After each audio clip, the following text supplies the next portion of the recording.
ವೀಕ್ಷಕರೇ, 14 ವರ್ಷದ ಆ ಹುಡುಗ ತನ್ನ ತಾಯಿಯನ್ನ ಒಂದೇ ಸಮ ಹುಡುಕ್ತಿದ್ದ. ಆಕೆ ಎಲ್ಲೂ ಕೂಡ ಸುತ್ತ ಕಾಣಿಸ್ಲಿಲ್ಲ. ಮನೆಯೊಳಗೆ ನೋಡದ ಅಲ್ಲೂ ಕೂಡ ಇರಲಿಲ್ಲ. ಆಕೆಯನ್ನ ಹುಡುಕ್ತಾ ಸ್ವಲ್ಪ ದೂರ ಬಂದವನಿಗೆ ಅಲ್ಲೊಂದ್ ಕಡೆ 4-5 ಜನರ ಗುಂಪು ನಿಂತದ್ದು ಕಾಣಿಸ್ತು. ಅವ್ರ ಮಧ್ಯೆ ಒಬ್ಬ ಮಹಿಳೆ ಕೂಡ ಇದ್ಲು. ಅವಳ ಮೈ ಮೇಲೆ ಒಂದು ಬಟ್ಟೆ ಕೂಡ ಇರಲಿಲ್ಲ. ಆ ವ್ಯಕ್ತಿಗಳು ಆಕೆ ಸುತ್ತ ನಿಂತು ಆಕೆ ಜೊತೆ ಅತ್ಯಂತ ನೀಚವಾಗಿ ಹಾಗೂ ಅನುಚಿತವಾಗಿ ವರ್ತಿಸ್ತಾ ಇದ್ರು.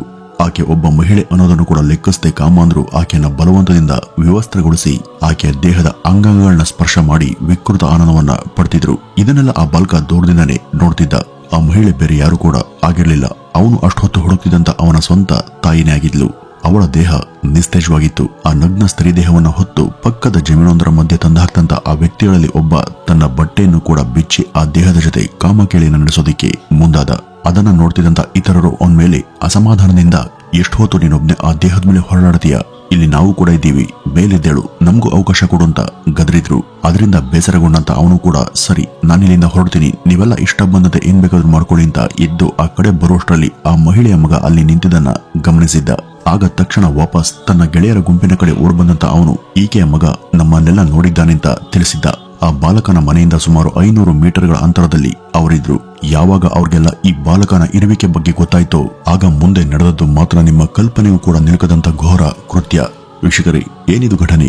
ಈ ಒಂದು ಘಟನೆ ಕರಾಳ ಹಿನ್ನೆಲೆಯನ್ನು, ಆಕೆಯನ್ನು ಹತ್ಯೆ ಮಾಡಿದ್ಯಾರು, ಇದನ್ನ ಕಣ್ಣಾರೆ ನೋಡದಂತ ಆ ಬಾಲಕನ ಸ್ಥಿತಿ ಮುಂದೇನಾಯ್ತು ಎಂಬ ಮುಂತಾದ ನಿಮ್ಮ ಮೈ ನವೆರಳಿಸುವಂತ ಈ ಇಡೀ ಘಟನೆ ಬಗ್ಗೆ ಇವತ್ತಿನ ಈ ಒಂದು ವಿಡಿಯೋದಲ್ಲಿ ತಿಳಿತಾ ಹೋಗೋಣ ಬನ್ನಿ ವೀಕ್ಷಕರೇ.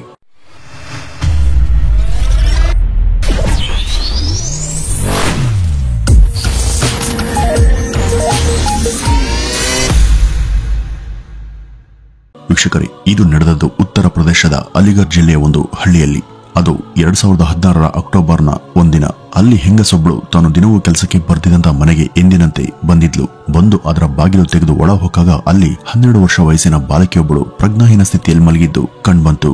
ಆ ಬಾಲಕಿಯ ಮೈ ಮೇಲೆ ಬಟ್ಟೆಗಳೇ ಇರಲಿಲ್ಲ. ಆ ನಗ್ನ ದೇಹದಲ್ಲಿ ಜೀವ ಇತ್ತೋ ಇಲ್ವೋ ಎಂಬುದು ಕೂಡ ಗೊತ್ತಾಗ್ಲಿಲ್ಲ. ಹತ್ರ ಬಂದು ನೋಡಿದಾಗ ಆ ಬಾಲಕಿ ಸತ್ವಾದಂತ ಸಂಗತಿ ಗೊತ್ತಾಯಿತು. ಯಾರೋ ದುರಾತ್ಮರು ಆಕೆಯನ್ನ ವ್ಯವಸ್ಥೆಗೊಳಿಸಿ ಆಕೆ ಮೇಲೆ ಮೃಗೀಯವಾಗಿ ಅತ್ಯಾಚಾರ ನಡೆಸಿ ಆಕೆ ಪ್ರಾಣವನ್ನ ತೆಗೆದಿರುವಂತಹ ಸಾಧ್ಯತೆಯಲ್ಲಿ ದಟ್ಟವಾಗಿತ್ತು. ಇದನ್ನ ನೋಡಿದವಳೆ ಆಕೆ ಗಾಬರಿಯಿಂದ ಕೂಗ್ತಾ ಶಬ್ದ ಮಾಡಿದಾಗ ಅದನ್ನ ಕೇಳದಂತ ಸುತ್ತಮುತ್ತಲ ಜನರು ಅದೇನಾಯ್ತು ಅಂತ ನೋಡೋದಿಕ್ಕೆ ಅಲ್ಲಿ ಜಮಾಯಿಸಿದ್ರು. ತಕ್ಷಣ ಅಲ್ಲಿದ್ದವರು ಯಾರೋ ಈ ಬಗ್ಗೆ ಹತ್ತಿರದ ಸ್ಟೇಷನ್ಗೆ ಕರೆ ಮಾಡಿ ಸುದ್ದಿಯನ್ನ ಮುಟ್ಟಿಸಿದ್ರು. ಆ ಸ್ಟೇಷನ್ನ SI ಆದಂತ ಶತ್ರುಘ್ನ ಅವರು ತಕ್ಷಣ ಈ ಒಂದು ಸುದ್ದಿಯನ್ನ ಆ ಜಿಲ್ಲೆಯ IPS ಆಗಿದ್ದಂತ ರಾಜೀವ್ ಪಾಂಡೆ ಅವರಿಗೆ ತಿಳಿಸ್ತಾರೆ. ಅವರು ಫೋರೆನ್ಸಿಕ್ ತಂಡ ಹಾಗೂ ಇತರೆ ಅಗತ್ಯ ತಂಡಗಳ ಜೊತೆ ಅಲ್ಲಿಗೆ ಬರ್ತಾರೆ. ಈ ಬಾಲಕಿ ಬಗ್ಗೆ ವಿಚಾರಿಸಿದಾಗ ಆಕೆಯ ಒಬ್ಬ ತಾಯಿ ಹಾಗೂ 2 ಸೋದರರು ಇದ್ದಂತ ಸಂಗತಿ ಗೊತ್ತಾಗುತ್ತೆ. ಅವರೆಲ್ಲ ಎಲ್ಲಿಂದ ಹುಡುಕೋದಿಕ್ಕೆ ಶುರು ಮಾಡಿದಾಗ ಅಲ್ಲಿಂದ 500 ಮೀಟರ್ಗಳ ದೂರದ ಒಂದು ಹೊಲದಲ್ಲಿ ಆಕೆಯ ತಾಯಿಯ ನಗ್ನ ಶವ ಅಲ್ಲಿ ಸಿಗುತ್ತೆ. ಅದ್ರ ಬಗ್ಗೆ ಗೊತ್ತಾದಾಗ ಪೊಲೀಸ್ ಆ ಒಂದು ಶವವನ್ನು ಕೂಡ ವಶಕ್ಕೆ ಪಡೆದ್ರು. ಇನ್ನು ಈಕೆ 2 ಸೋದರರು ಎಲ್ಲಿಂದ ಹುಡುಕಾಡಿದಾಗ ಆ ಸ್ತ್ರೀ ಶವ ಸಿಕ್ಕಂತ ಜಾಗದಿಂದ ಇನ್ನಷ್ಟು ದೂರದಲ್ಲಿ ಒಂದು 13 ವರ್ಷದ ಬಾಲಕನ ಶವ ಸಿಗುತ್ತೆ. ಒಂದು ಬಾಲಕಿಯ ಶವದ ಹಿನ್ನೆಲೆಯನ್ನು ಕೆತ್ಕೋದಿಕ್ಕೆ ಹೋಗಿ ಒಂದೇ ದಿನದಲ್ಲಿ 2 ಶವಗಳು ಕೂಡ ಸಿಕ್ಕಿದ್ವು. ಅಂದ್ರೆ ಒಟ್ಟು 3 ಶವ. ಇವುಗಳೆಲ್ಲ ಒಂದೇ ಕುಟುಂಬದ ಸದಸ್ಯರಿಗೆ ಸೇರಿದ್ವು. ಇವುಗಳ ಪೈಕಿ ಆ ಬಾಲಕಿ ಹಾಗೂ ಆಕೆಯ ತಾಯಿಯ ಶವಗಳು ಒಂದೇ ರೀತಿಯಲ್ಲಿ ಸಿಕ್ಕಿದ್ವು. ಅಂದ್ರೆ ಅವುಗಳ ಮೇಲೆ ಮೃಗೀಯ ಅತ್ಯಾಚಾರ ನಡೆದಿತ್ತು. ಅಪ್ರಾಪ್ತ ಬಾಲಕಿಂತನೂ ಕೂಡ ನೋಡದಂತ ಆ ಕಟಕರು ಆಕೆಯನ್ನ ಅತ್ಯಾಚಾರ ಎಸಗಿ ಕೊಂದು ಹಾಕಿದ್ರು. ಸಾಯಿಸಿದ ನಂತರ ಆ ಶವದ ಮೇಲೂ ಕೂಡ ಅವರು ಅತ್ಯಾಚಾರ ಮಾಡಿರಬಹುದು ಅಂತ ಪೊಲೀಸ್ ಅಂದಾಜಿಸಿದ್ರು. ಇವರ ಪರಿವಾರದಲ್ಲಿ ಇನ್ನೊಬ್ಬ ಹುಡುಗ ಇದ್ದ. ಅವನಿಗೆ 14 ವರ್ಷ ವಯಸ್ಸು. ಅವನು ಮಿಸ್ ಆಗಿದ್ದ, ಅಥವಾ ಅವನನ್ನು ಕೂಡ ಕೊಂದು ಎಲ್ಲಾದ್ರೂ ಹತ್ತಿರದಲ್ಲಿ ಇಸ್ತಿರಬಹುದಂತ ಸುತ್ತನು ಹುಡುಕಾಡಿದ್ರು. ಆದ್ರೆ ಅವನ ಶವ ಅಥವಾ ಇರುವಿಕೆ ಬಗ್ಗೆ ಎಲ್ಲೂ ಕೂಡ ಪತ್ತೆ ಆಗ್ಲಿಲ್ಲ. ಇವರದು ಮುಸ್ಲಿಂ ಸಮುದಾಯದ ಪರಿವಾರ. ಅನ್ವೀರ್ ಬೇಗಂ ಈ ಒಂದು ಕುಟುಂಬದಲ್ಲಿ ಹಿರಿಯ ವ್ಯಕ್ತಿ. ಈಕೆ ಸಹಿತ ಈಕೆ 2 ಮಕ್ಕಳು ಕೂಡ ಮೃತರಾಗಿದ್ರು. ಇನ್ನು ಈಕೆ ಹಿರಿ ಮಗನಾದಂತ ಶಮೀನ್ ಎಂಬಾತ ನಾಪತ್ತೆಯಾಗಿದ್ದ. ಈ ಹುಡುಗ ಪರಿವಾರದ ಪೋಷಣೆಗಾಗಿ ಹೊರಗಡೆ ಅಲ್ಲಿ ಇಲ್ಲಿ ಕೆಲಸವನ್ನ ಮಾಡ್ಕೊಂಡಿದ್ದವನು. ಇವರದು ಹೆಚ್ಚೇನು ಸ್ಥಿತಿವಂತ ಕುಟುಂಬ ಆಗಿರ್ಲಿಲ್ಲ. ಅತಿಯಾದ ಬಡತನದಿಂದಾಗಿ ಈ ಮನೆ ಎಲ್ಲರೂ ಕೂಡ ದುಡಿತಿದ್ರು. ಈ ಬೇಗಂ ತಾನು ಕೂಡ ಅವರಿವರ ಮನೆ ಹೊಲಗಳಲ್ಲಿ ಕೆಲಸವನ್ನ ಮಾಡಿಕೊಂಡು ಸಂಪಾದಿಸ್ತಿದ್ರು. ಇಂಥ ಸಾಧಾರಣ ಶ್ರಮಿಕ ಪರಿವಾರದವ್ರ ಮೇಲೆ ಯಾರಿಗೆ ತಾನೇ ದ್ವೇಷ ಇರೋದಕ್ಕೆ ಸಾಧ್ಯ ಅಲ್ವಾ? ಇಂಥವರನ್ನ ಇಷ್ಟು ಅಮಾನುಷವಾಗಿ ಕೊಂದವರ ಅಸಲಿ ಉದ್ದೇಶ ಆದ್ರೂ ಏನಿತ್ತು ಅಂತ ಪೊಲೀಸ್ ಚಿಂತಿಸಿದ್ರು. ಇಷ್ಟು ಜನರ ಹತ್ಯೆ ಹಿಂದಿದ್ದಂತ ಸತ್ಯವನ್ನ ಈಗ ಅವರು ಭೇದಿಸಬೇಕಿತ್ತು. ಅವರ ಹೆಗಲ ಮೇಲೆ ಈ ಇಡೀ ಪ್ರಕರಣದ ಹೊಣೆ ಇತ್ತು. ಅವರು ಈ ಒಂದು ತನಿಖೆಯಲ್ಲಿದ್ದಾಗಲೇ ನಾಪತ್ತೆಯಾಗಿದ್ದಂತ ಆ ಬಾಲಕ ಪೊಲೀಸರ ಮುಂದೆ ಬಂದು ನಿಂತು ತನ್ನ ತಾಯಿಯನ್ನ ಅವತ್ತು ನೀಚವಾಗಿ ನಡೆಸಿಕೊಂಡು ಕೊಂದವ್ರ ಬಗ್ಗೆ ವಿವರವನ್ನ ಕೊಟ್ಟಿದ್ದ. ರಿಯಾಜ್, ಮೊಹಮ್ಮದ್, ಶೇಜಾದ್, ಸುಲೈಮಾನ್ ಈ ರೀತಿ ಮುಂತಾದ 6 ಜನರ ಹೆಸರನ್ನ ಆತ ಪೊಲೀಸರ ಮುಂದೆ ಹೇಳಿ ಇವರೇ ತನ್ನ ತಾಯಿಯ ಸಾವಿಗೆ ಕಾರಣ ಅಂತ ತಿಳಿಸಿದ್ದ. ಆಗ ಪೊಲೀಸ್ಗೆ ಸ್ವಲ್ಪ ನಿರಾಳ ಅನ್ಸುತ್ತೆ. ಇಷ್ಟು ವಿವರ ಸಿಕ್ಕ ಬಳಿಕ ಆ ಒಂದು ಕೇಸನ್ನ ಭೇದಿಸೋದು ಸುಲಭ ಅಂತ ಅವ್ರಿಗೆ ಅನ್ಸಿತ್ತು. ಅವ್ರಿಗೆ ಸಿಕ್ಕಂತ ಆ ಹೆಸರುಗಳ ವ್ಯಕ್ತಿಗಳ ಮೊಬೈಲ್ ನಂಬರ್ ಹಾಗೂ ಅವರ ವಿಳಾಸವನ್ನ ಪತ್ತೆ ಮಾಡಿದಾಗ ಘಟನೆ ನಡೆದಂತ ದಿನ ಅವರ್ಯಾರೂ ಕೂಡ ಆ ಒಂದು ಸ್ಥಳದ ಸುತ್ತ ಇರಲೇ ಇಲ್ಲ ಎಂಬ ವಿಷಯ ಗೊತ್ತಾಗುತ್ತೆ. ಮುಂದುವರೆದಂತ ತನಿಖೆಗಳಲ್ಲಿ ಇವ್ರಿಗೂ ಈ ಒಂದು ಹತ್ಯೆಗಳಿಗೂ ಯಾವುದೇ ಸಂಬಂಧ ಇಲ್ಲ ಅಂತ ವರದಿಯಾಗುತ್ತೆ. ಆ ಶವಗಳಲ್ಲಿ ಬೇಗಂ ಹಾಗೂ ಆಕೆಯ ಮಗಳ ಮೇಲೆ ಒಟ್ಟಿಗೆ ಸಾಮೂಹಿಕ ಅತ್ಯಾಚಾರ ನಡೆಸಿ ಅವ್ರ ಮೇಲೆ ಹಲ್ಲೆ ಮಾಡಿ ಕೊಲ್ಲಲಾಗಿದೆ ಅಂತ ರಿಪೋರ್ಟ್ ಕೂಡ ಬಂದಿತ್ತು. ಈ 6 ಜನರಿಗೂ ಇದಕ್ಕೂ ಸಂಬಂಧ ಇಲ್ಲ ಅಂದ್ಮೇಲೆ ಇದಕ್ಕೆ ಕಾರಣ ಆದವರು ಯಾರು? ಈ ಬಗ್ಗೆ ಪೊಲೀಸರ ಗೊಂದಲ ಇನ್ನಷ್ಟು ಹೆಚ್ಚಾಯಿತು. ಈ ಒಂದು ಘಟನೆ ನಡೆದಂತ ಮುಂದಿನ 4-5 ತಿಂಗಳೇ ಕಳೆದರೂ ಕೂಡ ಇದಕ್ಕೆ ಕಾರಣ ಆದವ್ರ ಬಗ್ಗೆ ಒಂದು ಸಣ್ಣ ಸುಳಿವು ಕೂಡ ಅವರಿಗೆ ಸಿಗ್ಲಿಲ್ಲ. ಆ ಭಾಗದ ಹಿರಿಯ ಅಧಿಕಾರಿಗಳು ಕೂಡ ಈ ಒಂದು ಕೇಸನ್ನ ಕೈಗೆತ್ತಿಕೊಂಡು ಗಂಭೀರವಾದಂತಹ ತನಿಖೆಯನ್ನ ಶುರು ಮಾಡ್ತಾರೆ. ಹಾಡು ಹಗಲೇ ಒಂದಿಡೀ ಪರಿವಾರವನ್ನೇ ಭಕ್ಷಿಸಿದಂತ ಹಂತಕರನ್ನ ಇನ್ನೂ ಕೂಡ ಪೊಲೀಸರು ಹಿಡಿದೇ ಇರೋದು ಸಾರ್ವಜನಿಕರಿಂದ ಟೀಕೆಗೆ ಒಳಗಾಯಿತು. ಹೀಗಿರುವಾಗ ಇದೇ ಊರಲ್ಲಿ ಗ್ರಾಮ ಪಂಚಾಯಿತಿ ಎಲೆಕ್ಷನ್ ಆಗಷ್ಟೇ ಮುಗ್ದಿತ್ತು. ಮೊಹಮ್ಮದ್ ಎಂಬಾತ ಇದರಲ್ಲಿ ಗೆದ್ದಿದ್ದ. ಅದು ಬೈ ಎಲೆಕ್ಷನ್ ಅಂದ್ರೆ ಮರು ಚುನಾವಣೆ. ಸಾಮಾನ್ಯವಾಗಿ ಗ್ರಾಮ ಮಟ್ಟದಲ್ಲಿ ಹೀಗೆಲ್ಲ ಮರು ಚುನಾವಣೆ ಆಗೋದಿಲ್ಲ. ಆ ರೀತಿ ಏನಾದ್ರೂ ಆಗ್ಬೇಕು ಅಂದ್ರೆ ಚುನಾವಣೆಯಲ್ಲಿ ಏನಾದ್ರೂ ಗಂಭೀರ ಲೋಪದೋಷ ನಡೆದಿರಬೇಕು. 2ನೇ ಸಲ ನಡೆದಂತ ಈ ಒಂದು ಚುನಾವಣೆಯಲ್ಲಿ ಗೆದ್ದವರು ಅತ್ಯಂತ ವೈಭವದಿಂದ ಆ ಒಂದು ಗೆಲುವನ್ನ ಎಲ್ರಿಗೂ ಬಿರಿಯಾನಿ ಹಂಚುವ ಮೂಲಕ ಸಂಭ್ರಮದಿಂದ ಆಚರಿಸುತ್ತಿದ್ರು. ಆಗ ಪೊಲೀಸರ ಗಮನ ಇವ್ರ ಮೇಲೆ ಹೋಗುತ್ತೆ. ಈ ಹಿಂದೆ ನಡೆದಂತ ಚುನಾವಣೆಯಲ್ಲಿ ಮೊಹಮ್ಮದ್ನ ವಿರುದ್ಧ ಇಕ್ಬಾಲ್ ಎಂಬಾತ ನಿಂತು ಗೆದ್ದಿದ್ದ. ಈ ಇಕ್ಬಾಲ್ ಬೇರೆ ಯಾರು ಕೂಡ ಅಲ್ಲ, ಈತ ಹತ್ಯೆಗೆ ಒಳಗಾಗಿದಂತ ಬೇಗಂನ ಪರಿವಾರದ ಆಪ್ತ ವ್ಯಕ್ತಿ.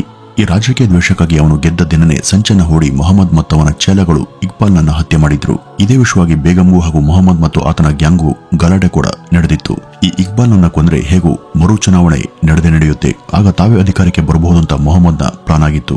ಆ ಒಂದು ಎಲೆಕ್ಷನ್ ನಡೆದದ್ದು 8ನೇ ಅಕ್ಟೋಬರ್ನಂದು. ಅದಾಗಿ ರಿಸಲ್ಟ್ ಬರುವಂತ ಒಂದು ದಿನ ಮೊದಲೇ ಅಂದ್ರೆ ಎಲೆಕ್ಷನ್ ನಡೆದಂತ ಮರುದಿನನೇ ಬೇಗಂನ ಮನೆಗೆ ನುಗ್ದಂತ ಮೊಹಮ್ಮದ್ನ 6 ಜನ ಚೇಲಾಗಳು ಅಲ್ಲಿ ಏಕಾಂಗಿಯಾಗಿದ್ದಂತ ಒಬ್ಬ ಹುಡುಗನನ್ನ ದಾಳಿ ನಡೆಸಿ ಸದ್ದಿಲ್ಲದೆ ಕೊಲೆ ಮಾಡ್ತಾರೆ. ಒಳಗ್ ನೋಡಿದಾಗ ಅವನ ರಹಿತ ಅಲ್ಲಿ ಯಾರು ಕೂಡ ಇಲ್ಲದನ್ನ ಗಮನಿಸಿ ಅಲ್ಲಿಂದ ಬೇರೆ ಕಡೆಗೆ ಹೋಗ್ತಾರೆ. ಇನ್ನೊಬ್ಬ ಮಗ ಹಾಲು ತರೋದಕ್ಕೆ ಹೋದಂತ ತನ್ನ ತಾಯಿಯನ್ನು ಹುಡುಕ್ತಾ ದಾರಿಯಲ್ಲಿ ಬರ್ತಿದ್ದಾಗ ಅವನ ತಾಯಿಯ ಸುತ್ತ ಅಲ್ಲೊಂದು ಕಡೆ ಅದೇ ಜನ ಗುಂಪನ್ನಗೂಡಿ ನಿಂತಿದ್ರು. ಅವರೆಲ್ಲ ತನ್ನ ತಾಯಿಯನ್ನ ಕೊಂದು ಆಕೆ ದೇಹದ ಮೇಲೆ ಅನುಚಿತ ವರ್ತನೆ ನಡೆಸ್ತಾ ಅಟ್ಟಹಾಸವನ್ನ ಮೆರೆತಿದ್ರು. ಅದನ್ನ ನೋಡದಂತ ಈ ಬಾಲಕನ ಬಳಿಗೂ ಅವ್ರು ಬಂದಾಗ ಅವನಿಗೆ ಅಲ್ಲೇನ್ ನಡೀತಿದೆ, ಅವರೆಲ್ಲ ತನ್ನ ತಾಯಿಗೆ ಏನ್ ಮಾಡ್ತಿದ್ದಾರೆ ಹಾಗೂ ಈಗ ತನಗೆ ಏನ್ ಮಾಡಲಿದ್ದಾರೆ ಎಂಬ ಯಾವುದೇ ಐಡಿಯಾ ಆತನಿಗೆ ಇರಲಿಲ್ಲ. ಅವರನ್ನು ನೋಡದಂತ ಆ ಬಾಲಕ ಓಡುವ ಪ್ರಯತ್ನವನ್ನು ಕೂಡ ಮಾಡಲಿಲ್ಲ. ಆ ಇಡೀ ದೃಶ್ಯದಿಂದ ಅವನು ವಿಚಲಿತನಾಗಿ ಸ್ತಬ್ಧನಾಗಿ ನಿಂತಿದ್ದ. ಆ ಹಂತಕರು ಅವನನ್ನು ಕೂಡ ಆ ಹೊಲದ ಇನ್ನೊಂದು ಮಗ್ಲಲ್ಲಿ ಕರ್ಕೊಂಡು ಹೋಗಿ ಅಲ್ಲಿ ಯಾರಿಗೂ ಗೊತ್ತಾಗದ ರೀತಿಯಲ್ಲಿ ಕೊಂದಾಕಿದ್ರು.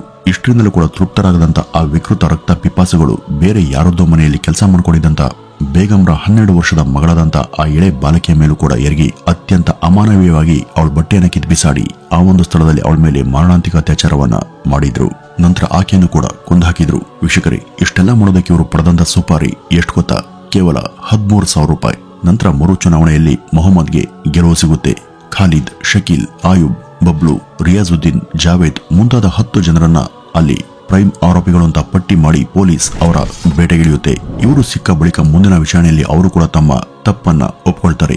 ಈ ಒಂದು ಭೀಕರ ರಾಜಕೀಯ ದುರುದ್ದೇಶದಿಂದಾಗಿ ನಡೆದಂತ ಈ ಒಂದು ಘಟನೆ ಸ್ಥಳೀಯರಿಗೆ ಗೊತ್ತಾಗ್ತಿದ್ದ ಹಾಗೇನೆ ಅನೇಕರು ಈ ಇಡೀ ದುರ್ಘಟನೆ ಬಗ್ಗೆ ತೀವ್ರ ಟೀಕೆ ಮಾಡಿ ಖಂಡನೆಯನ್ನ ವ್ಯಕ್ತಪಡಿಸ್ತಾರೆ. ಇದರಲ್ಲಿ ಭಾಗಿಯಾದವರಿಗೆಲ್ಲ ಗಲ್ಲು ಶಿಕ್ಷೆ ಆಗಬೇಕು ಅಂತ ಆಗ್ರಹಿಸ್ತಾರೆ. ವೀಕ್ಷಕರೇ, ಯಾರದೋ ಸ್ವಾರ್ಥಕ್ಕಾಗಿ ಅಲ್ಲಿ ಇಲ್ಲಿ ಕೂಲಿ ಕೆಲಸ ಮಾಡಿಕೊಂಡು ಹೊಟ್ಟೆ ಹೊರೆತಿದ್ದಂತ ಒಂದಿಡೀ ಪರಿವಾರ ಹಾಗೂ ಅವರ ಮುಗ್ಧ ಎಳೆಯ ಜೀವಗಳು ಅರಳುವ ಮುನ್ನನೇ ಬಲಿಯಾಗಿದ್ವು. ಮುಂದೆ ಇದಕ್ಕೆ ಕಾರಣವಾದವರೆಲ್ಲರ ಮೇಲೆ ಗುಂಪಿನ ಅತ್ಯಾಚಾರ, ಹತ್ಯೆ ಮೊದಲಾದ ಆರೋಪಗಳ ಅಡಿಯಲ್ಲಿ ಫೋಕ್ಸ್ ಕೇಸ್ ಕೂಡ ದಾಖಲಾಗಿ ಅನೇಕರಿಗೆ ದೀರ್ಘಾವಧಿಯ ಜೀವಾವಧಿ ಶಿಕ್ಷೆ ಕೂಡ ಕೋರ್ಟ್ನಿಂದ 2019ರಲ್ಲಿ ಪ್ರಕಟ ಆಗುತ್ತೆ. ವೀಕ್ಷಕರೇ, ಇದಿಷ್ಟು ಇವತ್ತಿನ ಈ ಒಂದು ವಿಡಿಯೋದ ವಿವರ.